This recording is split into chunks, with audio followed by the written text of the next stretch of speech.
குதிக்கும், பம்ப் ஆகும். நம்ம தொண்டையில் அந்த கசப்பு லேசாக தெரியும். இந்த மாதிரி இதில் வந்து துணியை மேலே கட்டிட்டு ஒரே ஒரு நாள் வெயிலில் வச்சுக்கோங்க. சொல்கிறேன், என்ன தான் எண்ணெய் ஊற்றினாலும் எண்ணெய் குடிக்காது. நீங்கள் எண்ணெயை நல்லா சுட வச்சு எல்லாம் தாளிக்கிறதெல்லாம் தாளித்து ஆறின உடனே அது ஒரு ப்ரிசர்வேட்டிவாக இருக்கும். கைப்பட்டாலும் சரி எது பட்டாலும் கெடாது. வணக்கம் வியூவர்ஸ், வெல்கம் டு கருவேப்பிலை சமையல். இன்றைக்கி நான் ரொம்ப சிம்பிளாக, எல்லோரும் இதோட ஒரு 10 வாட்டி 15 வாட்டி கேட்டிருப்பாங்க லெமன் ஊறுகாய், மாங்காய் ஊறுகாய். இன்றைக்கி மாங்காய் ஊறுகாய் ரொம்ப சிம்பிளாக எப்படி போடுறது அப்படின்னு நான் சொல்ல போகிறேன். ஆனால் ஆவக்காய் ஏற்கனவே போட்டுட்டேன். அதை பார்க்குறதா இருந்தால் அதை பார்த்து போட்டுக்கோங்க, அது ரொம்ப நல்லாயிருக்கும். இது நார்மலாக ஒரு மாங்காய் ஊறுகாய் எப்படி போடுறது அப்படின்றத சொல்ல போகிறேன். இப்போ நான் முதல்ல வெந்தயத்தை வறுத்து வச்சுக்கிறேன். அது கம்பல்சரியாக ஒரு ஊறுகாய்க்கு வெந்தயம் வேணும். நான் கொஞ்சம் நிறையா வறுக்கிறேன். பொடியாக நம்ம எவ்வளோ போடணும்னு சொல்கிறேன். நான் வெந்தயத்தை வறுத்து வச்சுக்கோங்க, அப்போ ரொம்ப நல்லது. உங்களுக்கு சாம்பாருக்கெல்லாம் வெந்தயம் போட்டால் வெந்தயம் கெடாது. காத்தால் பண்ணி தேங்காய் அரைச்சி கொட்டி சாம்பார் பண்ணுறோம்ல, அது நைட்டு வரைக்கும் கிடக்கூடாதுன்னா கொஞ்சம் வெந்தயம் ஒரு அரை ஸ்பூனோ 1 ஸ்பூனோ வெந்தயமாக போட முடியாது. அதனால் வறுத்து பொடி பண்ணி வச்சுட்டு அது ஒரு அரை ஸ்பூன் அந்த பொடியை போட்டோன்னா சூப்பராக இருக்கும். நம்ம சாம்பார் கெடவே கெடாது. இதுவும் ஒரு வகையான டிப்ஸ், சரிங்களா? இப்போ நம்ம என்ன பண்ண, நான் சமைக்கும் போதே இப்போ உங்களுக்கு நிறையா அப்பப்போ கொடுக்குறேன். நிறையா பேர் சொல்கிறீங்க, அம்மா உங்கள்கிட்டேருந்து நான் நிறையா லேர்ன் பண்ணியிருக்கேன், ரொம்ப சந்தோஷம் அப்படின்னு. ஆக்சுவலாக சார்தம் சமையல் கேட்டிருந்தா நான் என்ன சொல்கிறேன், அமாவாசை ஸ்பெஷல் மீல்ஸுன்னு நான் ஒன்று போட்டிருப்பேன். அதெல்லாம் அப்படியே தான் சார்த சமையல், பாசிப்பருப்பு யூஸ் பண்ணியிருப்பேன். அதோடு என்னென்னா எள்ளுருண்டை அதிரசம் அதெல்லாம் பண்ணணும். அது மாத்திரம் தனியாக நான் ஒரு அதிரசம் கூட பண்ணுறதை போட்டிருக்கேன். எள்ளுருண்டை எப்படி பண்ணுறது சிம்பிளாக அப்படின்றதையும் நான் ஒரு அப்லோட் பண்ணுறேன். எள்ளுருண்டை, அதிரசம், உளுத்த வடை, பாயசம். ஸோ இப்போ நம்ம என்ன பண்ணுறோம், வெந்தயத்தை வறுத்துட்டோம். நான் பேசுகிற நேரத்துக்கு பாருங்கள், இது வறுத்துடுது. இது வறுத்ததுன்னா பட்டுன்னு வெடிக்கும், வாசனை வரும், கலர் சேஞ்ச் ஆகும். அவ்வளோதான் வறுத்தது கணக்கு. பாருங்கள், இப்போ நம்ம வெந்தயத்தை வறுத்தாச்சு. இதை நம்ம ஆறின உடனே பொடி பண்ணி வச்சுக்கணும். பாருங்கள், வெந்தயம் எப்படி கலர் சேஞ்ச் ஆகிருக்கு, அப்படியே குதிக்கும், பம்ப் ஆகும். அப்படி குதித்து அது லைட்டாக கலர் சேஞ்ச் ஆகும். நாக்கில் நம்ம தொண்டையில் அந்த கசப்பு லேசாக தெரியும். அப்போ தான் சூப்பராக வெந்தயம் வறுத்துருக்குன்னு அர்த்தம்.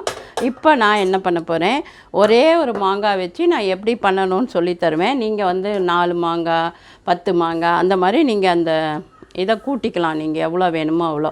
இந்த மாதிரி ஒரு நல்ல மாங்காவை நல்லா அலம்பிட்டு தொடச்சி எடுத்துக்கோங்க. தண்ணி இல்லாமல் தொடச்சி எடுத்துக்கோங்க. அதை வந்து நீங்கள் வந்து இந்த சைஸில் கட் பண்ணிக்கணும்.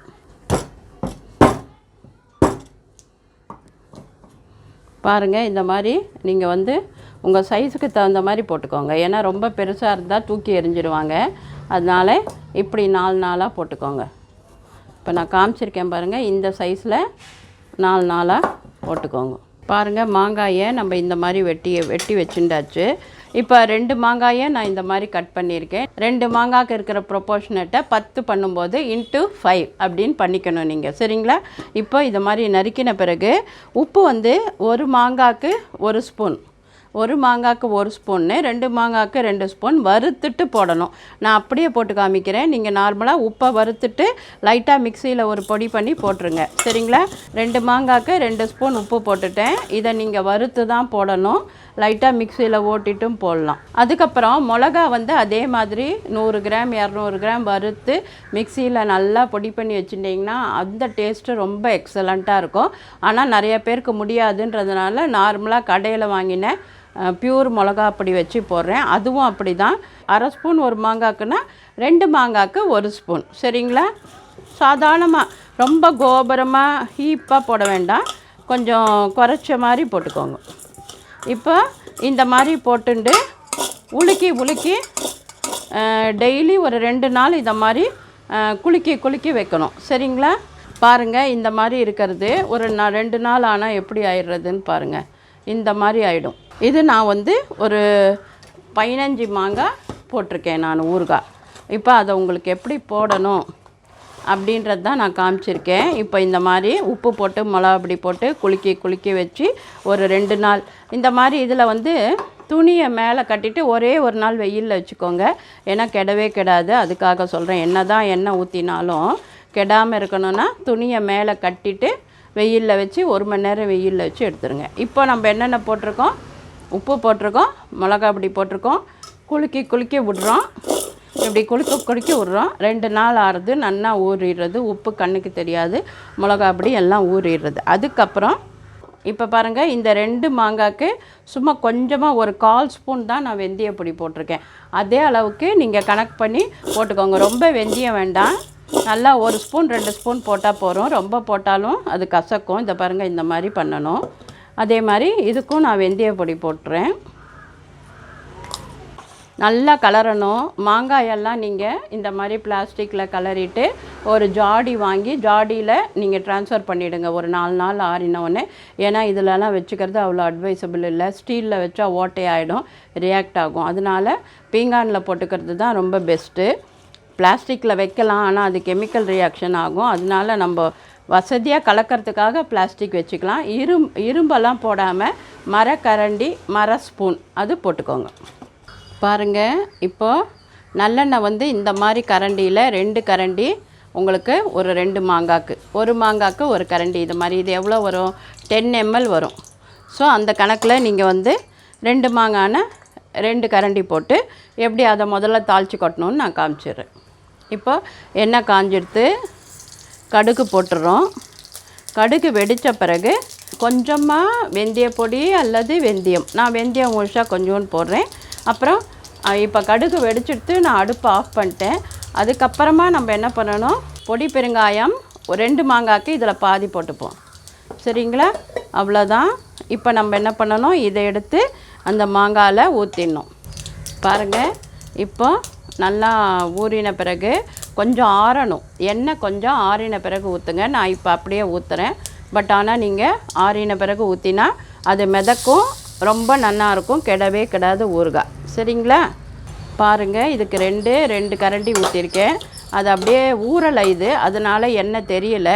ஊறின பிறகு உங்களுக்கு எண்ணெய் மேலே வந்துடும். ஏன்னா இது நான் இப்போ ரெடிமேடாக உங்களுக்கு காமிச்சிருக்கேன்.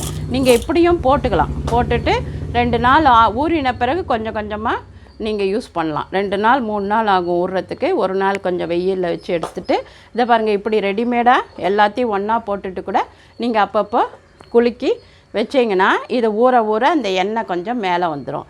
ஊறின பிறகு ஊற்றினீங்கன்னா எண்ணெய் அப்படியே இருக்கும். அவ்வளோதான். இப்படியே எனக்கு வேலைக்கு போகிறோன்னா நீங்கள் என்ன பண்ணணும், இப்படியே பண்ணி வச்சுட்டு 2 நாள் கழித்து பார்த்தீங்கன்னா நல்லா ஊறி அப்படியே ஜம்முன்னு எண்ணெய் மேலே மிதந்துட்டு வரும். கொஞ்சமாக இந்த ஸ்டேஜில் நம்ம என்ன பண்ணுறோம், ஒரே ஒரு பிஞ்சு மஞ்சப்பொடி, ரொம்ப வேண்டாம் மஞ்சப்பொடி, கொஞ்சமாக மஞ்சப்பொடி போட்டுக்கோங்க. சரிங்களா? அவ்வளோதான். இந்த மாதிரி ரெடிமேடாகவும் நீங்கள் போட்டு வச்சுக்கலாம். ஊற ஊற சாப்பிட்லாம். ஓகே, ஊற ஊற எண்ணெய் நல்லா மிதக்கும், கெடவே கெடாது. அப்பப்போ கொஞ்சம் ஒரு 1/2 hour நம்ம ஒரு பாட்டிலில் போட்டு வச்சுட்டு கொஞ்சம் வெயிலில் வச்சு எடுத்து வச்சுட்டோன்னா கைப்பட்டாலும் சரி எது பட்டாலும் கெடாது. அந்த மாதிரி நீங்கள் இந்த மாதிரி ரொம்ப சிம்பிளாக ஊறுகாய் போட்டுக்கலாம். இந்த மாதிரி ஊறுகாய் போடுறதும் ஈஸி தான். அதாவது நறுக்கிறோம், உப்பு போடுறோம், மிளகாப்பொடி போடுறோம், எண்ணெய் காய்ச்சி ஊற்றுறோம். இது உடனே இன்ஸ்டண்ட்டாக போட்டு வச்சுக்கலாம். ஏன்னா இன்ஸ்டண்ட்டாகவும் போடலாம் அப்படின்றதுக்காக அந்த ஊறுகாயும்.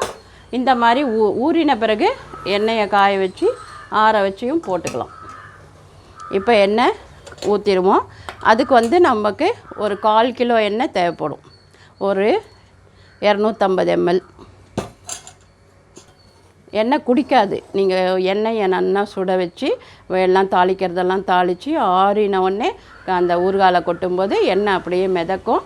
அது ஒரு ப்ரிசர்வேட்டிவாக இருக்கும், ஊறுகாய் கெடாமல் பார்த்துக்கும். பாருங்கள், நம்ம எண்ணெய் நல்லா காஞ்சிடுத்து. ஒரு 2 ஸ்பூன் அளவுக்கு கடுகு போட்டுக்கிறோம். கடுகுலையே கால்சியம்லாம் இருக்குது, அதனால் யூஸ் பண்ணிக்கோங்க. கடுகு நல்லா வெடித்த உடனே அந்த வெந்தயப்பொடி அரைச்சோம்ல அதை கொஞ்சம் 1 ஸ்பூன் போட்டுப்போம். சரிங்களா? கடுகு வெடிச்சிடுத்துனா அணைச்சிட்டு மஞ்சப்பொடி நல்லா 1 ஸ்பூன் தாராளமாக போடலாம். ஏன்னா அவ்வளோ மாங்காய் இருக்கு இல்லையா, அதனால் 1 ஸ்பூன் தாராளமாக போடலாம். பெருங்காயப்பொடியும் நல்லா 1 ஸ்பூன் போடலாம். ஆனால் கடுகு வெடிக்கணும், அணைக்கணும், அப்புறம்தான் பெருங்காயப்பொடி போடணும். சூப்பரான மாங்காய் ஊறுகாய், ரொம்ப இன்ஸ்டண்ட்டாக போடலாம். ரொம்ப நாள் கேட்டிருந்தாங்க, எனக்கு டைமே இல்லை. இப்போ தான் நம்ம வீட்டு மாங்காய் வந்து கீழே விழுந்துட்டு இந்த மழை காற்றுல, அதை எடுத்து சரி ஊறுகாய் போட்டுடலாம். ஏன்னா பிக்கிறதுக்கெலாம் ஆளே கிடைக்க மாட்டேன்றாங்க. சரி பார்த்தேன், கீழே விழுந்ததெல்லாம் பொறுக்கின்னு வந்து மாங்காய் ஊறுகாயாக போட்டுடலாம், அதையே வீடியோ போட்டுடலான்னு. இப்போ அது 2 நாள் ஆகிடுத்து ஊறிடுத்து. ஸோ இன்ஸ்டண்ட்டாகவும் இப்படி போடலான்னு காமிச்சிட்டு அதுவும் காமிக்கலாம். இப்போ பாருங்கள், அடுப்பை அணைச்சிட்டு நல்லா பெருசாக ஒரு ஸ்பூன் அளவுக்கு பெருங்காயப்பொடி போட்டேன். இதை ஆறின உடனே அதில் ஊற்றணும், அவ்வளோதான். பாருங்கள், நம்மளோட இந்த ப்ராசஸ்லாம் முடிஞ்ச உடனே ஒரு துணியை கட்டி வெயிலில் வச்சுட்டு ஒரு 1/2 அன் ஹவரோ 1 ஹவரோ அழகாக ஜாடிக்கு ட்ரான்ஸ்ஃபர் பண்ணிவிடுங்க. இப்போதைக்கு இல்லைன்னா பெரிய பாட்டில் வாங்கிக்கோங்க, அதில் எல்லாத்தையும் ட்ரான்ஸ்ஃபர் பண்ணிக்கோங்க. இப்போ நம்ம ஊறுகாய் ஊறிடுச்சு.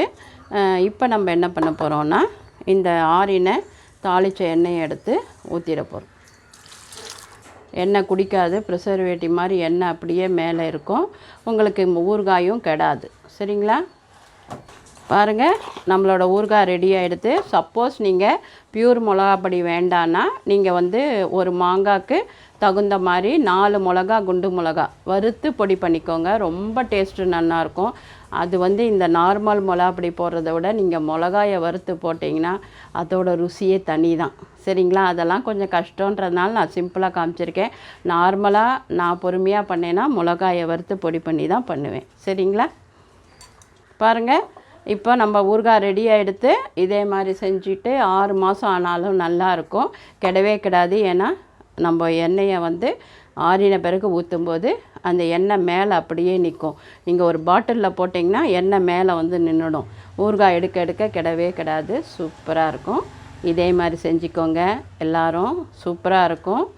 செய்கிறதோட என்னென்ன பண்ணணும், ஷேர் பண்ணணும், பண்ணி பார்த்துட்டு நல்லா இருந்தால் கமெண்ட் பண்ணணும், பிடிச்சிருந்ததுன்னா லைக் போடணும், என்ஜாய் பண்ணணும். ஆரோக்கியமாக சாப்பிடுவோம், ஆரோக்கியமாக இருப்போம். நன்றி, வாழ்த்துக்கள்.